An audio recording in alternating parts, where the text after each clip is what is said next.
अस्सलाम वालेकुम स्टूडेंट्स, आज हमने सॉल्व करनी है आप लोगों के क्लास 3 के यूनिट नंबर 6 ज्योमेट्री की रिव्यू एक्सरसाइज। तो अब हम इसको स्टार्ट करते हैं।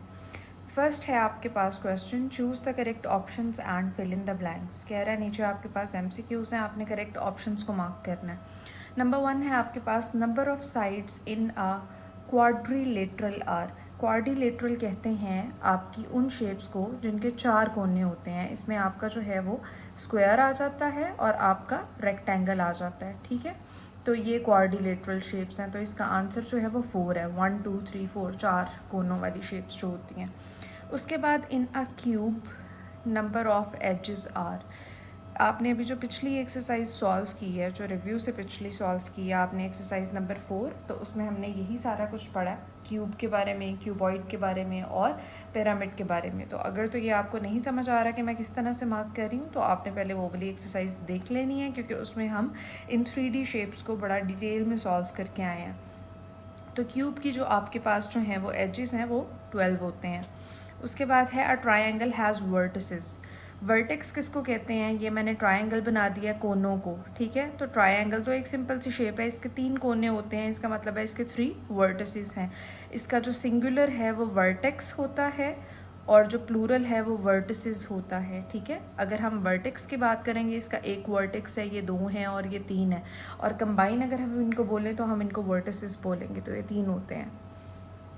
अब आप अपना 4th MCQs देखें। गिवन फिगर इज़, कह रहे हैं जो आपके पास दी हुई है ये क्या है? तो जिसके दोनों साइड पर डॉट्स होते हैं, जो किसी भी साइड से एक्सटेंड नहीं हो रही होती, वो लाइन सेगमेंट होता है।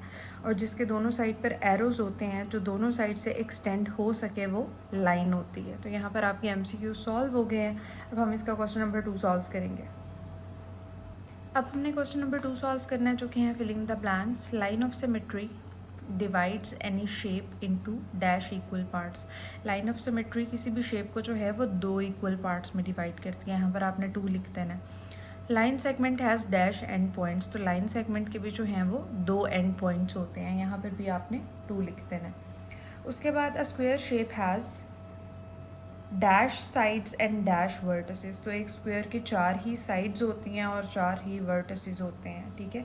ये आपके पास स्क्वायर है, जो ये इसका आपको 4 साइडें नज़र आ रही हैं, ये इसकी साइड्स हैं, और ये जो आपको कोने नज़र आ रहे हैं ये इसके वर्टिसेस हैं, तो ये भी 4 ही हैं, ठीक है।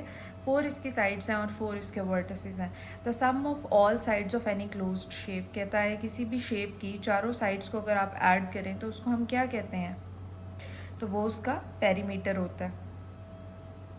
और फिर लास्ट में आपको वो कह रहा है कि पेरीमीटर ऑफ अ रेक्टेंगल, ये क्या है? तो रेक्टेंगल का पेरीमीटर जो है वो 2 इंटू लेंथ प्लस विड्थ के बराबर होता है, या आप इसको ये भी कह सकते हैं लेंथ प्लस लेंथ और प्लस विड्थ के बराबर होता है, क्योंकि इसकी दो साइड सेम होती हैं ना, इसकी 4 साइड्स इक्वल नहीं होती, इसकी जो है पैरेलल साइड्स, यानी जिस तरह से अगर ये आपके पास रेक्टेंगल है तो इसकी आमने सामने वाली 2 साइड्स इक्वल होंगी। तो इसमें क्या आ जाएगा? आपका लेंथ इंटू लेंथ आ जाएगा और विड्थ इंटू विड्थ आ जाएगा। तो ये रेक्टेंगल का पेरीमीटर होता है, ठीक है। आप इसको ऐसे भी लिख सकते हैं और इस तरह से भी लिख सकते हैं, ठीक है। ये आपकी ब्लैंक्स भी हो गई हैं। अब जो है हम इसका क्वेश्चन नंबर 3 सॉल्व करेंगे। स्टूडेंट्स, अब हमने सॉल्व करना है क्वेश्चन नंबर 3, और इसमें उसने हमें कहा है draw the line segments according to the given measurements. कह रहा है कि आपने एक लाइन ड्रॉ करनी है 7 सेंटीमीटर की, जिसका आपने नेम रख देना है RS। फिर आपने एक और लाइन ड्रॉ करनी है 3 सेंटीमीटर की और उसका आपने नाम रख देना है XY। और फिर आपने एक लाइन ड्रॉ करनी है 5 सेंटीमीटर की और उसका आपने नाम रख देना है AB। तो इसको हम रजिस्टर पर सॉल्व करने लगे हैं और वहाँ पर मैं आपको सिखाती हूँ आपने ये कैसे करना है। मैंने नोटबुक पर क्वेश्चन बना लिए और अब हम इसको यहाँ सॉल्व करेंगे। तो हमारा पहला क्वेश्चन था, हमने RS को ड्रॉ करना है 7 सेंटीमीटर का। तो आपने सबसे पहले तो स्केल रखना है, उस पर देख लेना है ये आपका 0 वाला पॉइंट है और ये आपका 7 वाला पॉइंट है, और ये आपने 7 सेंटीमीटर का एक लाइन सेगमेंट ड्रॉ कर देना है। जो लाइन सेगमेंट होता है ना, उसके दोनों साइड पे डॉट होता है, यानी ये इसका एंड पॉइंट है, ठीक है। पहले तो आपने बता देना है कि इसकी लेंथ 7 सेंटीमीटर है। फिर उसने कहा था आपने इसका नेम रखना है RS, तो एक साइड पे आपने R लिख देना है और एक साइड पे आपने S लिख देना है। नेक्स्ट आपके पास है XY 3 सेंटीमीटर का। आपने स्केल लेना है, ये आपका जो है वो 0 वाला पॉइंट है, ये आपका 3 वाला पॉइंट है, तो आपने एक लाइन लगा देनी है। अब ये 3 सेंटीमीटर की लाइन लग चुकी है और इसका नेम आपने क्या रख देना है? X और Y। लास्ट आपका इसका पार्ट है, ए बी आपने ड्रॉ करनी है 5 सेंटीमीटर की। तो ये आपने 5 तक जो है एक लाइन लगा लेनी है 0 से लेकर, इसकी आपने नीचे लेंथ लिख देनी है 5 सेंटीमीटर और नेम इसका आपने रख देना है ए बी। तो ये आपका थर्ड पार्ट भी हो गया।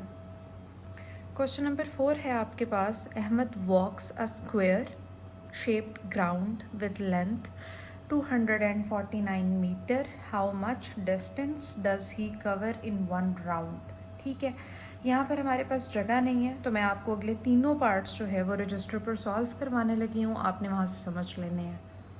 ये है आपका क्वेश्चन नंबर 4। अब वो आपको क्या रहा है, Ahmad walks a square shaped ground with length this. इस पे फोकस करें, कह रहा है एक स्क्वायर शेप ग्राउंड है, यहाँ पर हम एक स्क्वायर शेप ग्राउंड बना लेते हैं।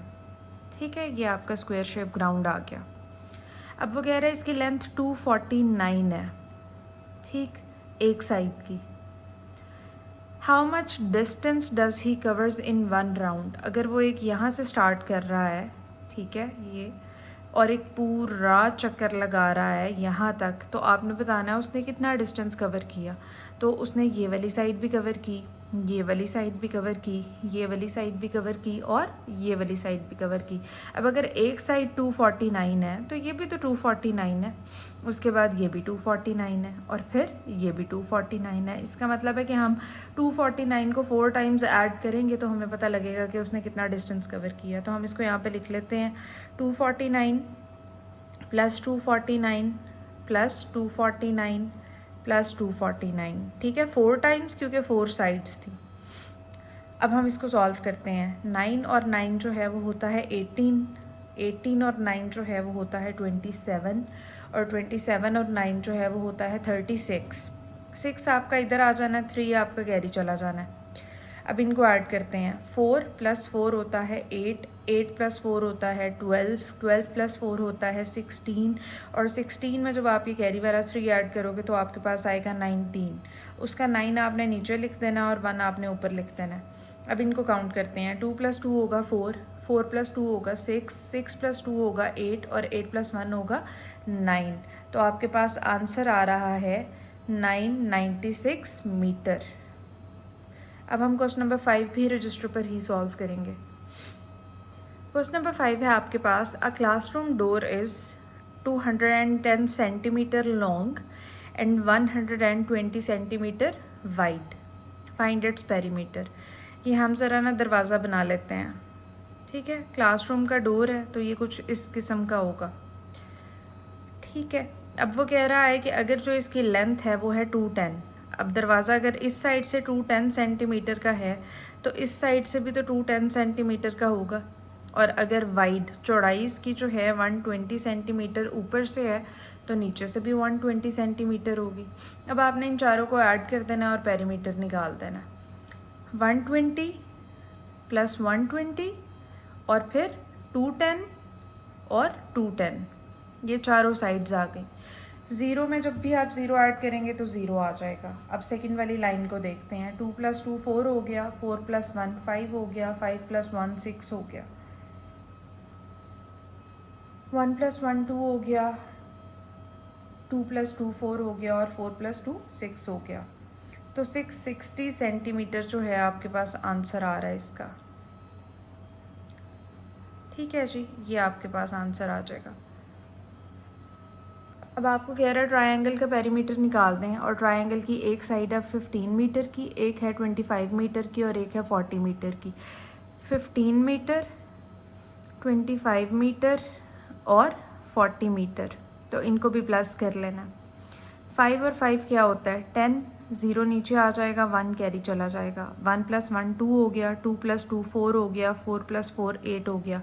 तो आंसर आ रहा है 80 मीटर। और यहाँ पर आपकी रिव्यू एक्सरसाइज भी कंप्लीट हो गई है और ये चैप्टर भी कंप्लीट हो गया। आई होप आपको समझ आ गया होगा। अगर इस यूनिट की कोई भी एक्सरसाइज आपको समझ नहीं आई तो आप डिस्क्रिप्शन में जाके प्लेलिस्ट का लिंक ले सकते हैं और वहाँ से आप इसकी सारी एक्सरसाइजेस देख सकते हैं। Thank you so much.